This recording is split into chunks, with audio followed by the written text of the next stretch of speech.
मुसलमानों को तो ई रिक्शा बांटेंगे और यादव जी फिर क्या करेंगे, पुलिस में भर्ती होंगे और उसी रिक्शे का चालान काटेंगे, मुसलमान के पिछवाड़े पे फट्टे मार के उसी रिक्शे का फिर चालान काटेंगे। तो यादव जी तो हो गया डिग्री वाला और मुसलमान अनपढ़ का अनपढ़ रहेगा।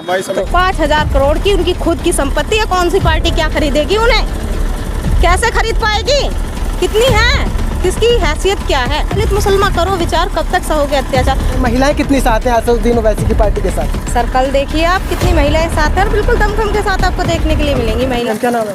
अभी नौजवान जो तबका है ओवैसी को दिल से चाहता है, जो हमारे बड़े बूढ़े बुजुर्ग हैं जिन्होंने समाजवादी से सेवा करी है वही भटक रहे हैं।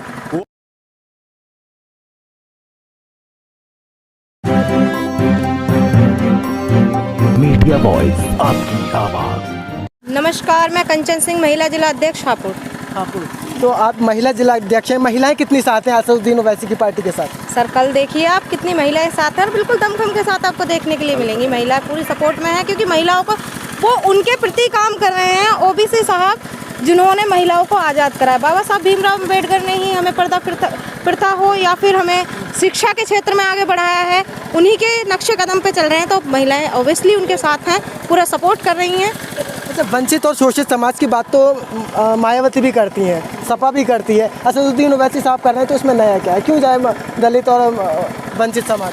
अच्छा, जाने की बात देखिए, आप बात कर रहे हैं बहुजन समाज पार्टी की। आपका पहला क्वेश्चन, बहुजन समाज पार्टी जब काशीराम जी जो थे, जो मान्यवर काशीराम जी थे, तो तब तक उनके मिशन पे, उनकी बातों पे, उनके मिशन को लेके चली बाबा साहब भीमराव अम्बेडकर के, जब तक वो दलितों की और अनुसूचित जनजाति हुई या फिर ऐसा वर्ग जिनका कोई नहीं है, कोई रहबर नहीं है, उन्हें लेके साथ चली। पर अब देखने के लिए मिलता है कि बहुजन समाज पार्टी दलितों की पार्टी ना होकर ये मिश्राओं की पार्टी हो चुकी है। और पंडितों को, क्योंकि पहले जो था इन लोगों का कहना था कि जब काशीराम जी ने एक नारा दिया था, दलित मुसलमान करो विचार, कब तक सहोगे अत्याचार। पर आज मायावती, वही मायावती जो दलितों की हमदर्द लीडर कहलाई जाती हैं, वो आज ये कहती हैं हाथी नहीं गणेश है, ब्रह्मा विष्णु महेश है। तो उनका ये कहना है कि अब दलितों का उन्होंने साथ छोड़ दिया है। तो जब उन्होंने दलितों का साथ छोड़ दिया तो दलित क्यों उनका दामन पकड़ के उनके साथ घूमे या उनके साथ रहें, क्यों?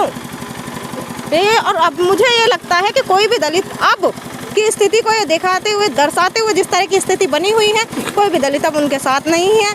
वो है जो पेट और जेब की बात करते हैं, वही लोग उनके साथ जुड़े हुए हैं। अब कोई भी उनके साथ नहीं है, अब सब ओबीसी साहब के साथ हैं, ओबीसी जी के साथ हैं, क्योंकि बैरिस्टर असदुद्दीन ओवैसी साहब वो हस्ती हैं, वो इंसान हैं जो पहले हमारे देश के तीसरे बैरिस्टर हैं। उनके साथ उनका कोई मुकाबला नहीं है, ना तो माइंड के रूप में किया जा सकता है, इंटेलिजेंट के रूप में किया जाता है, ना शिक्षा के रूप में, किसी भी रूप में उनसे। अगर आप पैसे की बात, बहुत से लोग ये भी कहते हैं बीजेपी की बी टीम में, बीजेपी क्या खरीदेगी? खुद अभी एक नंबर से देखिए, बिल्कुल जिनका वो टैक्स पे करते 5,000 करोड़, 5,000 करोड़ की उनकी खुद की संपत्ति है, कौन सी पार्टी क्या खरीदेगी उन्हें, कैसे खरीद पाएगी, कितनी है, किसकी हैसियत क्या है? तो ये तो यहाँ पे ऐसा कोई भारतवर्ष में मुझे तो नहीं लगता ऐसा किसी के पास वो सिक्का है जो उन्हें खरीद सके। नंबर 1 बनाए उत्तर प्रदेश है। तुम्हारा गंगा घाट पे क्या देगा था, नंबर 1 ही देगा होगा। लाशों से चुन्नी खींच रही है, तैर रही है लाशें, नंबर 1 ही है ना।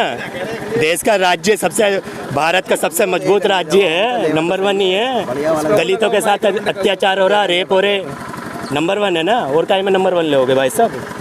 लगातार ओवैसी मुस्लिम वंचित की बात कर रहे हैं, लेकिन आखिर क्या वजह है कि मुस्लिम समाज का एक बहुत बड़ा तबका उन्हें लगातार बीजेपी की मीटिंग कर रहा है? सर, हर सियासत में देख लो, कोई सी भी सियासत उठा लो आप, मैं मना नहीं कर रहा। भीमराव अम्बेडकर पे भी जुर्म लगे थे, काशीराम पे भी जुर्म लगे थे, उन्हीं के समाज ने लगाए थे, नहीं लगाए थे। ऐसे हमारा समाज है। समाज अभी नौजवान जो तबका है ओवैसी को दिल से चाहता है, जो हमारे बड़े बूढ़े बुजुर्ग हैं जिन्होंने समाजवादी से सेवा करी है वही भटक रहे हैं। वो कल पता चल जाएगा आपको, वो जो भटके हुए हैं वो भी खिंच के हमारे सामने ही आ जाएंगे। सवाल पूछिए। क्या नाम है भाई? मोहम्मद सिकंदर। मोहम्मद सिकंदर। तो आप युवा हैं, आप किस तरीके से देखते हैं 2022 का चुनाव तख्ता पलट होने जा रहा है बीजेपी का, या और कोई आ रहा है? हिस्सेदारी की बात करते हुए वैसे आ रहे हैं हैदराबाद से, क्या लग रहा है क्या होने जा रहा है इस बार? होना क्या जा रहा है, देखो 2022 में उत्तर प्रदेश में जो है बीजेपी की सरकार तो आनी है नहीं, ठीक।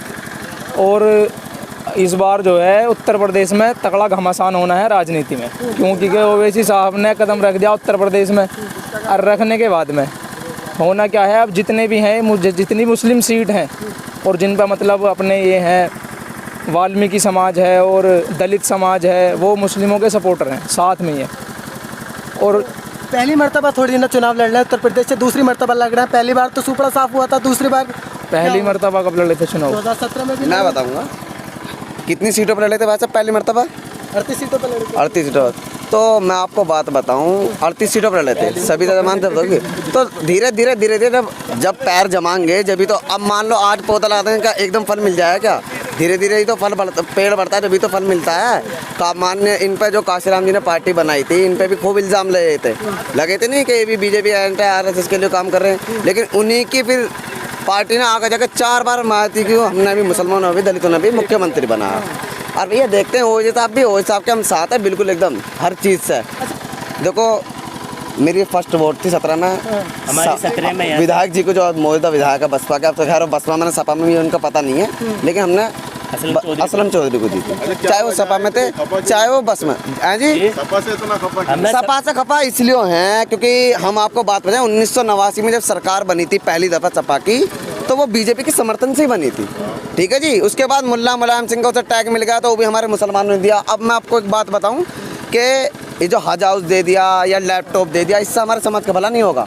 हमारे समाज का भला होगा जब हमारे एरियो में कॉलेज दिए जाएंगे, हॉस्पिटल दिए जाएंगे। 1989 के बाद 4 बार आप ही ने तो मुख्यमंत्री बनाया हमने बनाया, हम कभी मना कब करें? कोई कायद नहीं था, हमारे पास कोई रीज़न नहीं था, हमारे पास कोई वो नहीं था, तो मजबूरी हमें बनाना पड़ा। और दूसरी बात ये देखो भाई साहब, हज हाउस देने से या लैपटॉप देने से हमारी कौम की तरक्की नहीं होगी। लैपटॉप तो बेच खाए हो बच्चों ने, जो सच है वो सच है। लैपटॉप तो बेच के लैपटॉप से कोई नौकरी मिल जाएगी घर बैठे चलाने से?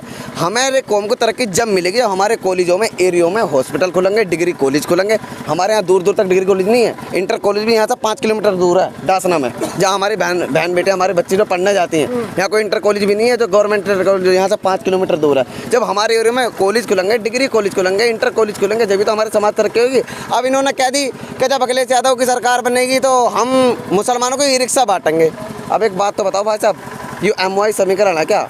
मुसलमानों को तो ई रिक्शा बांटेंगे और यादव जी फिर क्या करेंगे, पुलिस में भर्ती होंगे और उसी रिक्शे का चालान काटेंगे, मुसलमान के पिछवाड़े पे फट्टे मार के उसी रिक्शे का फिर चालान काटेंगे। तो यादव जी तो हो गया डिग्री वाला और मुसलमान अनपढ़ का अनपढ़ रखा। माई समीकरण तो बदल दिया उन्होंने, महिला युवा कर दिया भैया। माई समीकरण सब बिल्कुल, हम माई समीकरण का मतलब हम आपको बता तो रहे हैं कि अखिलेश यादव जी मुसलमानों को ई रिक्शा बांटेंगे और यादव होंगे पुलिस में भर्ती, और वही यादव जी फिर मुसलमान रिक्शे वाले चालक को पिछवाड़े पर फट्टा मारेंगे और उसका चालान काटेंगे।